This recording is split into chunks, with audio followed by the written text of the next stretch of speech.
ఇప్పుడు జరుగుతున్న గత ఎన్నికల్లో సాధించిన కూటమి ప్రభుత్వం ఈరోజు రాష్ట్రంలో మళ్ళీ ప్రజల మన్ననత పొందుతుందని భావిస్తున్నాము. ఎందుకంటే అనేక రకమైనటువంటి ఇండస్ట్రీసు అభివృద్ధి చేయాలనేటువంటి ఆకాంక్షతో చంద్రబాబు నాయుడు గారు చేస్తున్నటువంటి పాలన, పవన్ కళ్యాణ్ డిప్యూటీ సీఎంగా కూడా అభివృద్ధిలో భాగం పంచుకోవాలనేటువంటి ఆకాంక్షతోనే వాళ్ళు పనిచేస్తున్నారు. అందులో భాగంగానే ఇండస్ట్రీస్ మన రాష్ట్రానికి తరలి వస్తున్నాయి. నిన్న కూడా మన రాయలసీమ ప్రాంతానికి సంబంధించి జమ్మలమడుగులో అతిపెద్ద జిందాల్ కంపెనీ వాళ్ళు కూడా స్టీల్ ఫ్యాక్టరీ ప్రారంభిస్తూ అదేవిధంగా సోలార్ ప్లాంట్ను కూడా ఏర్పాటు చేయడం జరుగుతుందని ప్రకటన చేయడం జరిగింది. మరి అందులో భాగంగా నిన్న భూమి పూజ కూడా మన ముఖ్యమంత్రి గారు చంద్రబాబు నాయుడు గారి చేతుల మీదుగా జరిగింది. త్వరలో ఆ ప్రాజెక్టు మన రాయలసీమ ప్రజలకు, ఎంతో నిరుద్యోగులకు, అనేక రకమైనటువంటి వారికి ఊరట కలిగించే అంశంగా మేము భావిస్తున్నాము. ముఖ్యంగా ఇప్పుడు అభివృద్ధి ఏ విధంగా కొనసాగుతుందనేది అందరం చూసాం. గతంలో ఏ విధంగా జరిగిందనేటువంటి పాలన చూసాం. ఈరోజు వైజాగ్లో కానీ ఒక సిస్టమ్ రావడము, అదేవిధంగా ఈ కూటమి ప్రభుత్వంలో సంక్షేమానికి ఏ విధంగా అయితే ప్రాధాన్యత ఇస్తున్నారో అదేవిధంగా అభివృద్ధికి కూడా అంతే ప్రాధాన్యత ఇస్తూ పాలన కొనసాగుతుందని నేను భావిస్తున్నాను. మరి ముఖ్యంగా ఈరోజు ఉన్నటువంటి పరిస్థితులు చూస్తుంటే ఈ వర్షాకాలం దగ్గరకు వస్తుంది, అయినా సరైనటువంటి వర్షాలు కురవడం లేదు. ముఖ్యంగా తుంగభద్ర డ్యాంలో నీళ్లు లేకపోవడం వలన సాగునీరు కూడా ఇబ్బంది కలిగే పరిస్థితి ఈ జిల్లాలో, ముఖ్యంగా మా అనంతపురం జిల్లాకు తీవ్రమైన నష్టంగా మేము భావిస్తున్నాము. మరి ప్రభుత్వం ఈ పరిణామాన్ని ఎదుర్కోవడానికి తగు రీతిలో చర్యలు చేపట్టాలని చెప్పేసి కూడా మేము ప్రభుత్వాన్ని డిమాండ్ చేస్తున్నాము. ఎందుకంటే ముఖ్యంగా అతి కరువు ప్రాంతమైనటువంటి అనంతపురం జిల్లాకు తాగునీరు కూడా తీవ్రమైనటువంటి ఇబ్బంది కలిగే పరిస్థితి ఉంది. మరి కృష్ణా జలాలను తరలించి అందరినీవా ద్వారా అయినా కూడా ఈ జిల్లాకు నీటిని తీసుకురావడానికి ప్రభుత్వం కృషి చేయాలని చెప్పి కోరుకుంటున్నాం. అదేవిధంగా తుంగభద్ర జలాశయంలో కూడా నీటి మట్టం పూర్తిగా అడగంటిపోయింది. మొన్నటి వరకు గేట్లు లేనందువల్ల నీరు నిల్వలేకపోవడం వల్ల గతంలో ఈ నీటి మట్టం తక్కువ ఉన్నప్పుడు కూడా దాదాపు 8-9 టీఎంసీల నీరు అందుబాటులో ఉండేవి. మరి ఈరోజు ఆ పరిస్థితి 9 టీఎంసీలు కూడా లేనటువంటి పరిస్థితి ఈ వర్షాభావం వలన తుంగభద్ర డ్యాంకు నీరు చేరుకోలేదు. మళ్ళీ రాబోయే రోజుల్లో ముఖ్యంగా మా అనంతపురం జిల్లాకు సాగునీరు మాట దేవుడెరుగు, తాగునీరు కూడా పరిస్థితి తీవ్రమైనటువంటి ఇబ్బంది కలిగే పరిస్థితి ఉంది. మరి ఆ విధమైనటువంటి పరిస్థితుల్లో కృష్ణా జలాలనైనా ఆంధ్రనీవా ద్వారా ఈ జిల్లాకు తీసుకురావడానికి కూటమి ప్రభుత్వం కృషి చేయాలని కోరుకుంటున్నాము. ఎందుకంటే ఈ జిల్లాలో పూర్తిగా వర్షాభావంతో ఆధారపడినటువంటి జిల్లా ఇది. అటువంటి జిల్లాకు గతంలో రాజశేఖర రెడ్డి ద్వారా అంతో ఇంతో సాగునీరు అందరినీవా ద్వారా రావడం జరిగింది. మళ్ళీ ఈరోజు ఆ నీరు కూడా వచ్చే పరిస్థితి లేనటువంటి పరిస్థితి ఏర్పడింది. కాబట్టి ప్రభుత్వం ఆ దిశగా కృషి చేయాలని చెప్పి కోరుకుంటున్నాము. ముఖ్యంగా పశుగ్రాసం రైతులకు పంట రుణాలు ఇచ్చే విధంగా కానీ, మరి పంట పండించుకోవడానికి తగిన రుణాలు అందజేయాలని కోరుకుంటున్నాము. ముఖ్యంగా ఈ ఖరీఫ్ పంటలో మరి సాగునీరు ఏ విధంగా అయినా కూడా తీసుకురావడానికి కృషి చేయాలని చెప్పి కోరుకుంటున్నాం. ఈ విధమైనటువంటి పరిస్థితుల్లో ఉన్నటువంటి జిల్లాను ఆదుకోవాలని చెప్పేసి కూటమి ప్రభుత్వాన్ని మేము కోరుకుంటూ, అభివృద్ధి బాటలో నడుస్తున్నటువంటి ఈ ప్రభుత్వాన్ని మా జిల్లాను కూడా అభివృద్ధి బాటలో నడిచే విధంగా పనులు కల్పించాలని కోరుకుంటున్నాము. మన కేంద్ర ప్రభుత్వం కూడా ఈరోజు పనికి ఆహార పథకాన్ని చేపట్టడం జరిగింది. దాని ద్వారా కూడా రైతు కూలీలకు మంచి పని దినాలు దొరికే విధంగా ప్రభుత్వం చేపట్టాలని కూడా డిమాండ్ చేస్తున్నాము. ముఖ్యంగా పశుగ్రాసం అందించాలని, రైతులకు పంట బీమా పథకాన్ని అందించే విధంగా కృషి చేయాలని చెప్పేసి కూడా మేము కోరుకుంటున్నాము. ఇక ఈ సందర్భంగా మేము కోరేది ఏమంటే త్వరలో లోకల్ బాడీ ఎన్నికలు కూడా నోటిఫికేషన్ రావడం జరుగుతుంది. ఆ ఎన్నికల్లో జనరల్గా గత ఎన్నో సంవత్సరాలుగా చూస్తున్నాం, ఏ ప్రభుత్వం అధికారంలో ఉంటుందో ఆ ప్రభుత్వంలోని నాయకులే సంస్థాగత ఎన్నికల్లో విజయం సాధించే దిశగా జరుగుతున్నటువంటి పరిస్థితి ఉంది.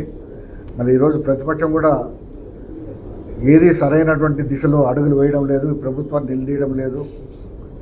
ముఖ్యంగా రాజధాని విషయంలో పూర్తిగా ప్రజలను తికమక పెట్టే ప్రకటనలు రోజు ఒకటి వస్తున్నాయి. మరి ఈరోజు కేంద్ర ప్రభుత్వం గెజెట్ నోటిఫికేషన్ ఇచ్చి అమరావతి రాజధానిగా ప్రకటించింది. మరి అమరావతి రాజధానిలో కూడా పనులు వేగవంతంగా జరుగుతున్నాయని చెప్పేసి కూటమి ప్రభుత్వం కానీ, పురపాలక శాఖ మంత్రి నారాయణ గారు కానీ, R&B మంత్రులు కానీ, మన ఆర్థిక మంత్రి కానీ పదే ప్రకటనలు చేస్తున్నారు. మరి ఆ ప్రకటనలే కాకుండా నిజంగా అభివృద్ధి వైపు నడిపించి రాజధానికి పూర్తిగా రూపురేఖలు తీర్చిదిద్దాలని ఈ 2 ఏళ్లలో ఇప్పటికే గత 2 ఏళ్ళు గడిచిపోయింది. ఇంకా కాలపరిమితి కేవలం 3 సంవత్సరాలే. ఈ 3 సంవత్సరాల్లో కూడా చివరి సంవత్సరం పూర్తిగా ప్రజలు ఎన్నికల వైపు మాట్లాడే పరిస్థితి ఉంటుంది. కేవలం ఈ ప్రభుత్వానికి ఉండేది కూడా 2 సంవత్సరాలు గడివే.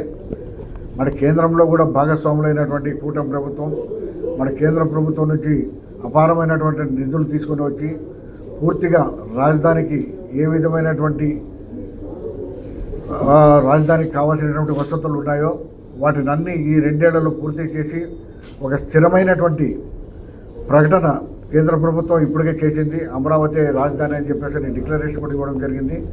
మళ్ళీ ఆ రాజధాని పూర్తిగా మళ్ళీ వేరే ప్రభుత్వం వచ్చినప్పుడు మారకుండా మళ్ళీ వేరే ఆలోచనలు ప్రజలకు రాకుండా ఉండే విధంగా కఠినమైనటువంటి నిర్ణయాలు తీసుకోవాలని చెప్పేసి కూడా ఈ కూటమి ప్రభుత్వాన్ని కోరుతున్నాము.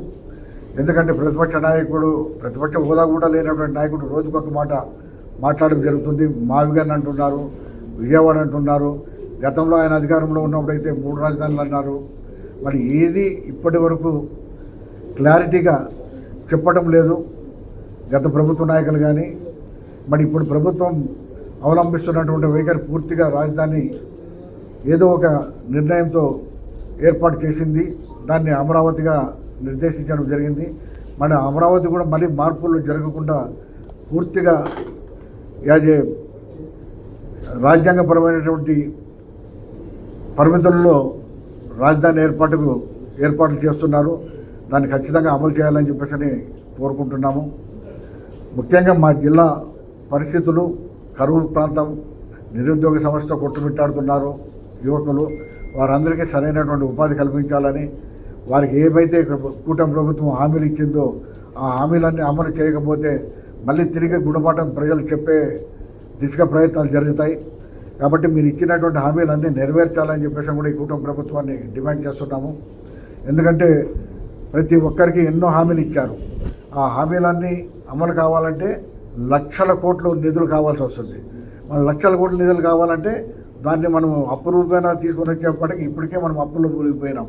కానీ దాన్ని కేంద్ర ప్రభుత్వం మరి ఏ విధమైనటువంటి పద్ధతిలో నిధులు తీసుకొని వచ్చి ఇక్కడ ఉన్నటువంటి అవసరాలు తీర్చడానికి కృషి చేయాలని చెప్పేసి కూడా కూటమి పార్టీ పెద్దల్ని కోరుకుంటున్నాం. భాగస్వామ్యంగా ఉన్నారు కాబట్టి కేంద్ర ప్రభుత్వంలో కూడా మన ఎంపీలతోనే కేంద్ర ప్రభుత్వం కూడా అధికారంలో నడుస్తున్నారు కాబట్టి వారి మెడలు వంచి కూడా మనకు తగిన వసతులను ఏర్పాటు చేసుకోవడానికి, మనకు కావాల్సినటువంటి అభివృద్ధిలో ఏ విధమైనటువంటి సహాయ సహకారాలు కావాలన్నా కూడా వాటిని తీసుకురావడానికి మన వంతు కృషి చేయడానికి చాలా సులభమైన మార్గాలు ఉన్నాయి. కాబట్టి కేంద్ర ప్రభుత్వం కూడా పూర్తిగా మనకు సహకరిస్తుంది. గతంలో నరేంద్ర మోడీ గారు ప్రతి రాష్ట్రానికి ఏ విధంగా అభివృద్ధి చేయాలనేటువంటి ఆలోచనతో ఉన్నారో ఆ విధమైనటువంటి ఆలోచనలతో మన రాష్ట్రాన్ని కూడా అభివృద్ధి చేసే విధంగా దిశగా ప్రయత్నాలు కొనసాగించాలని కోరుకుంటున్నాం. మావిగన్ అనే ఇప్పుడు చెప్తున్నారు, గతంలో 3 రాజధానులు అని చెప్పి ఎలక్షన్లు పోయినాడు. మరి ప్రజలు ఏ విధమైన నిర్ణయాన్ని నిర్దేశించారో మనం చూసాము. ఇప్పటికైనా ఒక క్లారిటీ అనేది నాయకుడికి ఉండాలి. ఆ క్లారిటీ లేకుండా గతంలో 3 రాజధానులు అన్నాడు. కానీ మళ్ళీ ప్రభుత్వం మారిన తర్వాత చంద్రబాబు నాయుడు గారు గతంలో అమరావతి అన్నాడు. అక్కడ నుంచి రైతులు ఎంతో సహకరించి లక్షల ఎకరాల భూమిని మరి రాజధాని ప్రాంతాన్ని అభివృద్ధి చేయాలనేటువంటి ఆకాంక్షతో రైతులందరూ ఇవ్వడం జరిగింది. మళ్ళీ ఆ రైతుల్ని గత 5 సంవత్సరాలుగా ఎంత ఇబ్బంది గత ప్రభుత్వం పెట్టిందో మనమంతా చూసాము. తిరిగి మరి ముఖ్యమంత్రి అయిన తర్వాత చంద్రబాబు నాయుడు గారు మళ్ళీ అభివృద్ధిని అమరావతిలోనే చేస్తామని చెప్పేసి చేయడం జరిగింది. కేంద్ర ప్రభుత్వం నుంచి కూడా డిక్లరేషన్ తీసుకొని వచ్చి రాజ్యాంగబద్ధంగా అమరావతిని రాజధాని అని చెప్పేసి ప్రకటించడం జరిగింది. మరి తిరిగి మరి ప్రతిపక్షంలో ఉన్నటువంటి వాళ్ళు ఈ విధంగా మాట్లాడడం సరికాదు. ప్రజల్ని మభ్యపెడుతున్నారు, అయోమయ పరిస్థితుల్లోకి నెడుతున్నారు. ఏది మా రాజధాని ఏది అనేది స్పష్టంగా చెప్పలేని పరిస్థితిలో ఈరోజు ఆంధ్రప్రదేశ్ ప్రభుత్వం ప్రజలు ఉన్నారు. మరి ఆ ప్రభుత్వం పూర్తిగా నిర్దిష్టంగా రాజధానిని అమరావతి అని చెప్పేసి ఏర్పాటు చేసి అక్కడ పనులు కూడా శరవేగంగా జరుగుతున్నాయని చెప్పేసి మరి పంచాయతీరాజ్ మంత్రి లోకేష్ గారు కానీ, మున్సిపల్ శాఖ మంత్రి నారాయణ గారు కానీ, మన ఆర్థిక మంత్రి కేశవ్ గారి చాలామంది ప్రకటనలు చేస్తున్నారు. మరి వాళ్ళు ప్రకటనలకే పరిమితం కాకుండా అభివృద్ధి చేసి చూపించి ప్రజలకు సరైనటువంటి దిశానిర్దేశం ఇవ్వాలని నేను కోరుకుంటున్నాను. ఖచ్చితంగా ఉంటాను. 2029లో నేను నూతన సంవత్సరం జనవరి 1 రోజే నేను చాలా స్పష్టంగా చెప్పడం జరిగింది. ఈ ఎన్నికల్లో ఈ సంస్థాగత ఎన్నికల నుంచి మా రాజకీయంగా ఎప్పుడు మేము ఉన్నాము, ఎప్పుడు ప్రజలకు దూరంగా లేము. మేము అధికారం ఉన్నంత మాత్రమే ప్రజలకు సేవ చేయాలనేటువంటి భావన కాదు. అధికారంలో లేకపోయినా కూడా ప్రజలకు అందుబాటులో ఉంటూ ప్రజల యొక్క అవసరాలు తీర్చుకుంటూ వారి యొక్క ప్రేమకు మేము దగ్గర అవుతున్నాము. ఎప్పుడు మేము మమ్మల్ని ప్రజలు దూరం పెట్టలేదు, మేము ప్రజలతో దూరంగా లేము. ప్రజలతో మేము మమేకమే ఉన్నాం, ప్రతిరోజు ప్రజలతో కలుస్తున్నాము. ఖచ్చితంగా ఈ సంస్థాగత ఎన్నికల్లో కూడా, లోకల్ కార్పొరేషన్ ఎన్నికల్లో కూడా మా కుటుంబం ఖచ్చితంగా భాగస్వామ్యం అవుతుంది. ప్రజలతో మమేకమవుతాం, ప్రజలతో కలిసి వెళ్తాం, ఖచ్చితంగా నిలబడతాం కూడా ఎలక్షన్లో. రాని చెప్తాను, సమయం వచ్చినప్పుడు చెప్తా. నేను ఏ పార్టీ తరఫున నిలబడతానో, ఏ పార్టీ తరఫున చేస్తాను అనేది మీ అందరి సమక్షంలో తెలియజేసే వస్తాం కదా. మీకు తెలియకుండా ఏం చేయం కదా. రాజకీయాల్లో ఉన్నాము. ఖచ్చితంగా మీకు మాకు ఉన్నటువంటి సంబంధం మామూలు భార్యాభర్తల సంఖ్యన ఎక్కువ సంబంధం మనకి మీకు. ఎందుకంటే ప్రజలకు తెలియజేసేది వార్తలు మీరు, మీ ద్వారా మేమేం చేయగలుగుతున్నాం, ఏం చేయబోతున్నాం అని చెప్పేసి ప్రజల వద్దకు తీసుకెళ్లేది మీరే. కాబట్టి ఖచ్చితంగా మీకు తెలియజేసి రాజకీయాల్లో ఏ పార్టీ తరఫున ఎన్నికల్లో పోటీ చేస్తాము, ఏ పార్టీకి ఈ లోకల్ బాడీస్లో సపోర్ట్ చేస్తామని ఖచ్చితంగా తెలియజేస్తాం. ప్రతి ఒక్కరు చెప్తాం, జనసేనకి వెళ్తున్నామని చెప్తున్నారు. వైఎస్ఆర్ పార్టీ మా పార్టీలోకి వస్తారంటున్నారు, బీజేపీలోకి వస్తామంటున్నారు. చాలామంది సంప్రదిస్తున్నారు. ఢిల్లీ వాళ్ళు కూడా వచ్చి కలుస్తున్నారు మమ్మల్ని.